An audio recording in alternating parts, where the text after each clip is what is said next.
What are your aims and hopes and objectives for this 4-week period with England? Well, I think it's pretty clear the objects are laid out that we're kind of expecting to go for 4 wins. It's a quality set of players, albeit relatively internationally inexperienced. But I think the important thing as well is that the players develop and understand and thrive and maximise the opportunities. This is four fantastic games.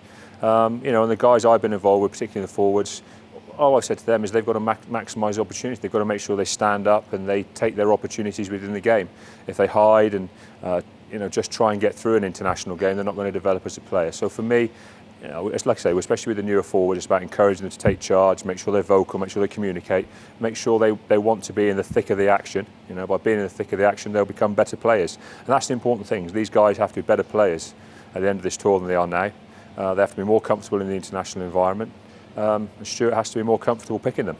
And the fantastic thing would be is if a few of these guys prove that they should be the #1 guy when British Lions and when senior England players return. So that's their challenge, and I think challenges are what make tours such fantastic opportunities. Argentina are missing a few players or resting a few players before the Rugby Championship, but at least in the pack we can probably expect there to be some big lumps in there. They all seem to produce them, don't they, Argentina? What sort of challenge are you expecting them to provide? Well, as you say, it's a little difficult. It's relatively difficult to do actually some kind of direct video analysis of them as a pack of forwards. We can get a little bit of video of them as individuals, so that will give us some insight into what they're doing.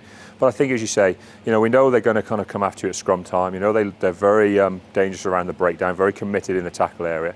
So for us, it's a focus on what we want to do, how we work together as a pack of 8 in the set piece and get our driving game going, and kind of really how brutal we are in the contact areas, because you can talk about the nuances of the technical skills, but sometimes it is a head-to-head contest and the guy who hits in there the hardest will win. So we're expecting a highly motivated England team to be playing in Argentina, and we're expecting our motivation to outweigh Argentina's motivation of playing at home.